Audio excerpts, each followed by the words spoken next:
aqui hoje para falar com você sobre o artigo Falhas nas Avaliações Tradicionais, em um estudo envolvendo tópicos de matemática financeira, onde foi investigado em diversos níveis de escolaridade os modelos mentais dos alunos acerca de juros e porcentagem. Por que esse tópico? Porque esse tópico ele é estudado em várias etapas. Então, ele consta, né, na ementa do ensino fundamental, do ensino médio e também os cursos que foram estudados a alunos da tecnologia em gestão financeira e da licenciatura em matemática. Esse artigo ele é fruto de um projeto de pesquisa que foi desenvolvido quando eu estava fazendo licenciatura em matemática, e os autores, né, a Fernanda Oyama e o professor Newton Vieira, que fez o convite para que eu viesse hoje aqui falar com você sobre o artigo e que nos orientou à época.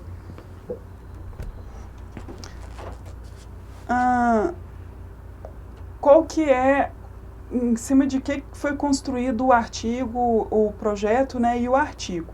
Então, primeira coisa, observar o que era ensinado em todas essas fases de escolaridade.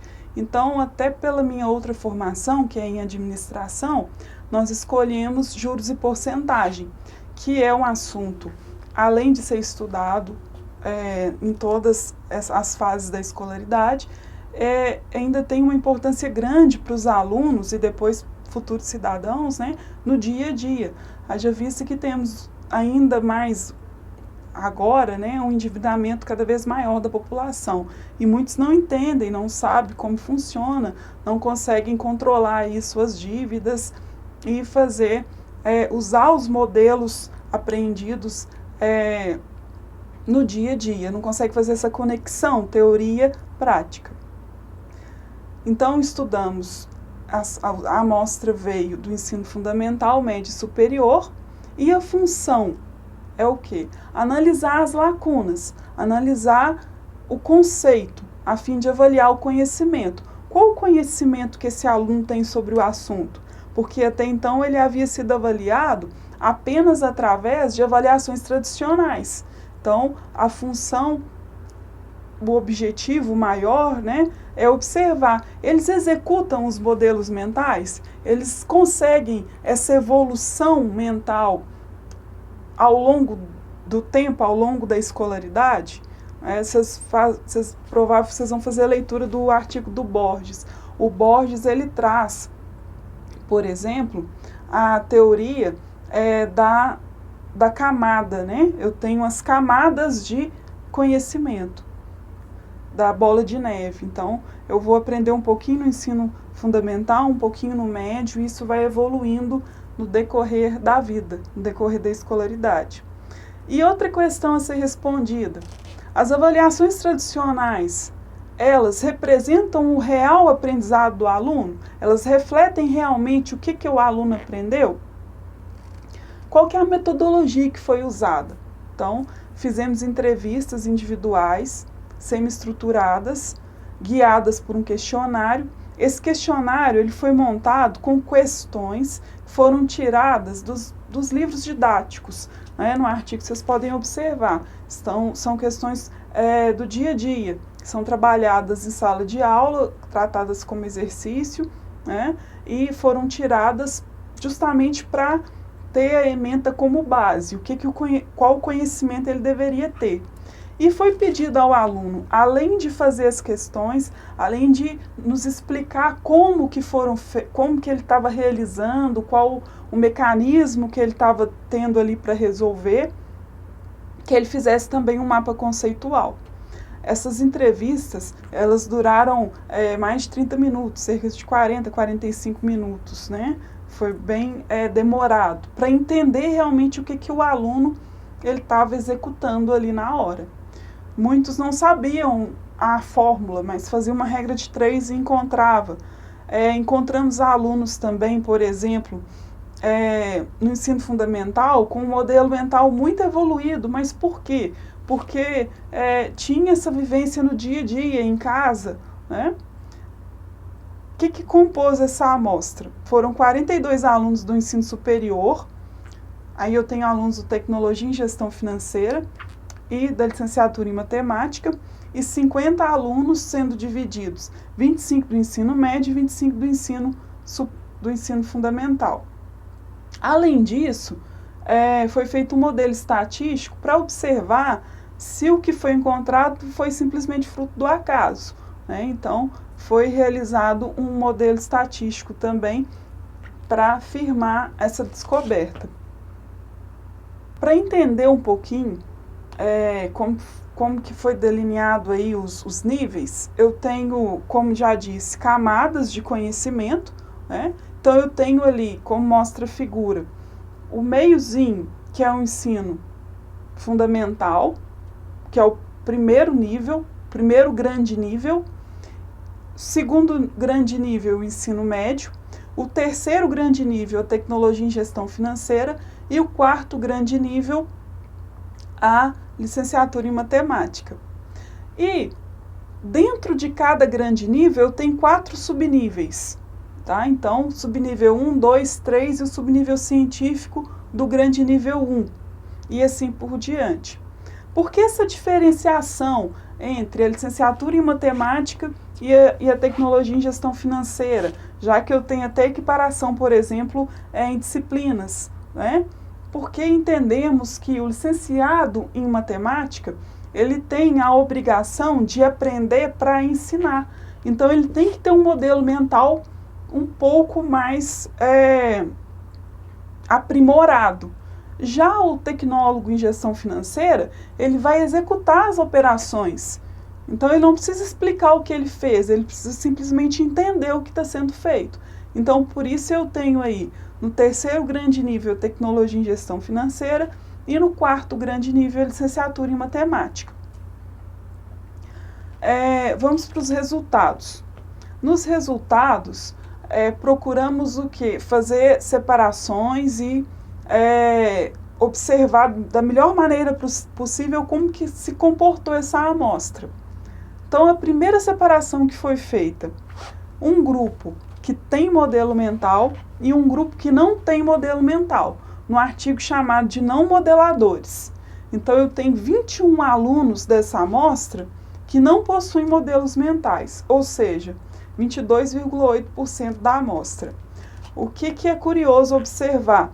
Que 76% desses não modeladores, eles estão no ensino fundamental ou no ensino médio, né? Chega às nossas mãos, no ensino superior, cada dia, alunos com modelos mentais piorados ou sem modelos. Isso é observado a cada ano. Então, eu tenho aí essa observação.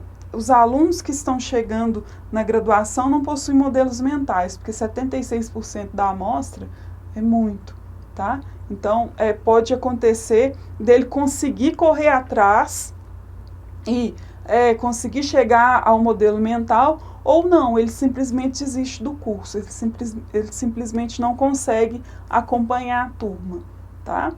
A segunda, na verdade, aí eu só dividi, né, modeladores e não modeladores. A primeira análise foi observado cada grupo. Então, foi comparado alunos do ensino fundamental, médio, tecnologia em gestão financeira e licenciatura em matemática. Resumidamente, eu tenho 68% dos alunos do ensino fundamental com nível abaixo do esperado. Eles não alcançaram o modelo científico para o seu nível. No ensino médio, então, eu deveria ter um conhecimento no ensino fundamental para isso ser aprimorado com mais uma camada aí no ensino médio. Então, no ensino médio, eu tenho 72% da amostra não atingiu o esperado, não possui modelo mental científico para o seu nível. Quando eu chego na gestão financeira, essa porcentagem é reduzida. Eu tenho apenas 44% que não atingiu o esperado. O que foi levantado como discussão a respeito desse dado? Quando o aluno ele escolhe a gestão financeira, isso pode significar que ele já tem um domínio maior das ciências exatas, né? Senão ele ia escolher um outro curso. Ele sabe que a gestão financeira é mais carregada na matemática. Então, esses alunos que já vão para a gestão financeira já têm aí uma primeira barreira. Ele gosta da matemática. Então, os que não possuem modelo mental provavelmente não escolheriam um curso das ciências exatas. Na licenciatura em matemática, gente, isso é muito preocupante, porque 88% dos alunos não conseguiram o nível científico, tá? Para o seu nível. E o que isso significa? Que eu tenho professores que não conseguem explicar para o aluno o que foi feito. Ele até desenvolve, ele até chegou no nível científico da gestão financeira, que é o quê? Eu consigo fazer o exercício, eu te dou a resposta certa, tá? Eu sei o que eu estou fazendo, eu tenho um modelo mental para me resolver, mas eu não possuo um modelo mental para me explicar o que está sendo feito. E esses licenciados em matemática, eles irão assumir turmas de ensino médio e de ensino fundamental. Então, eu tenho um problema maior ainda, um círculo, né, vicioso de problemas aí no passar. Eu consigo montar um modelo conceitual para que o aluno consiga entender e formar o seu modelo mental? Bom, para conseguir comparar e responder aquela questão, as avaliações tradicionais, elas representam realmente o que o aluno aprendeu através aí da teoria dos modelos mentais? Foi distribuído conceitos para toda a amostra. Vocês vão observar no artigo que eu tenho 4 questões para cada nível. Então, 4 questões para o nível 1, ensino fundamental, 4 para o nível médio e 4 questões que são tanto para gestão financeira quanto para licenciatura em matemática. Para equiparar, nós demos peso às questões, tá? E corrigimos, como se fosse uma prova. É certo ou errado, esquecendo aí de avaliar a parte do modelo mental. Nessa avaliação, eu tenho 11 alunos da licenciatura em matemática que foram aprovados, ou seja, 65% da amostra. 15 alunos da gestão financeira, 15 alunos do ensino médio, 56% de aprovação, e 11 alunos do ensino fundamental, ou 44% de aprovação. E a segunda análise foi observar o quê? As avaliações tradicionais. Eu tenho de um lado a avaliação tradicional, é certo ou errado, e do outro a visualização do modelo mental, pedindo ali o aluno um modelo conceitual. Inclusive tem o exemplo lá de modelos conceituais que os alunos fizeram no artigo, né? Então eu tenho avaliação tradicional, modelo conceitual. Vou equiparar isso. O correto seria, ou esperava-se que alunos com modelos mentais tivessem também aprovação na avaliação tradicional, mas isso não ocorreu. Em todas as faixas etárias, eu tenho alunos com modelos mentais que foram até reprovados na avaliação tradicional, outros que, se a avaliação é tradicional, por exemplo, o ensino fundamental, eu tenho 11 alunos aprovados, mas desses 11, somente 8 com modelo suficiente. E eu tenho aluno reprovado na avaliação tradicional, mas que possui um modelo conceitual, né? No ensino médio, a mesma coisa. Eu tenho 14 alunos aí aprovados, e desses 14, apenas a metade, apenas 7, que possuem um modelo suficiente. Na tecnologia em gestão financeira, eu tenho 15 alunos aprovados, desses 15, 14 possuem modelo suficiente. Será que estamos avaliando da forma correta, então, esses alunos? Não. Por quê? Dos aprovados, 3 não apresentaram evolução. E 2 que têm conhecimento conceitual, mas foram reprovados. Ou seja, ele não conseguiu colocar ali na prova, no certo ou no errado, o que ele conseguiu falar na entrevista, o que ele conseguiu fazer no seu mapa conceitual. E na licenciatura em matemática, volta a colocar que eu tenho 11 alunos aprovados e desses 11, apenas 2 possuem modelo suficiente. Ou seja, apenas 2 conseguem o modelo científico ali para o grande nível 4, que é explicar o que foi feito. Não apenas de maneira mecanicista, né, resolver a questão e dar a resposta correta, mas conseguem resolver o que foi feito. Algumas conclusões foram tiradas acerca dessa discussão, acerca do que foi levantado. Então, eu tenho alunos com modelos inferiores ao exigido pela ementa de seus cursos, em todos os níveis, né? E isso vai ser mais percebido principalmente no ensino médio, porque ele não tem o conhecimento do ensino fundamental, né? Então ele não consegue aí essa primeira camada de modelo mental, ele não consegue sobrepor, ele não acompanha. Como eu tenho uma aprovação automática, ele não se preocupa em aprender, em correr atrás. Isso melhora um pouco no nível superior, até porque o aluno aí ele tem que correr atrás, ele pode ser reprovado, tá? E ao mesmo tempo, o que eu já falei, já levantei, né, que é um aluno que gosta das ciências exatas, então ele vai procurar aquele curso. Já temos uma primeira peneira aí, se ele não gosta de matemática, ele não vai procurar uma licenciatura em matemática, uma tecnologia em gestão financeira. Alunos que receberam o mesmo modelo conceitual, ou seja, a mesma instrução formal na escola, mas apresentam modelos mentais em diferentes fases. Então, o professor ele prepara a aula, ele vai para dentro de sala de aula e é uma explicação só para todos. Muitas vezes, a escola que foi feita essa pesquisa, eram salas de 40, 45 alunos. Então, não tem como o professor preparar um modelo para cada aluno aprende de uma forma diferente, tá? Infelizmente, isso não é possível pelo sistema. Alguns com ausência de modelo mental, outros com modelos em fases, em níveis diferentes, né? Então, e recebendo um mesmo modelo conceitual. O sistema, e aí no artigo fala em alguns casos, né? Mas nós sabemos que isso ocorre mais de 90%. Avaliamos procedimentos mecanicistas, não avaliamos o conceito, avaliamos o certo ou o errado. E também a importância de conhecer o aluno.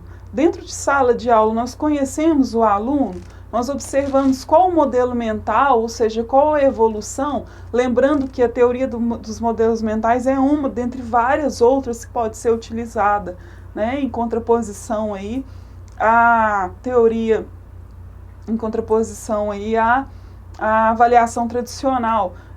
Vocês podem ler também os escritos, os artigos do Márcio Pironel, que ele fala muito nessa questão da avaliação tradicional, as falhas nas avaliações tradicionais, né?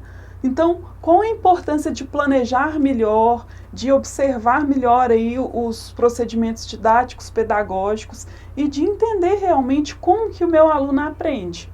Esse artigo ele foi um artigo assim, muito trabalhoso, porque as análises foram feitas de maneira bem rígida, né? As entrevistas foram, acho que 92 alunos que foram entrevistados, e observar realmente se ele tem ou não um modelo mental dá muito mais trabalho, demanda muito mais tempo que simplesmente observar ali se ele acertou ou errou uma questão. Eu tenho algumas referências, as referências do artigo estão todas nele, né? Então, tá até aí o Pironel, avaliação integrada no processo ensino-aprendizagem da matemática. O Borges também, ensaio de pesquisa em educação e ciências, que vai trazer aí como os modelos mentais evoluem, essa questão da teoria aí, da sobreposição, né? E mais dúvidas, eu deixo meu e-mail, e agradeço a oportunidade de mais uma vez estar aqui falando sobre o artigo.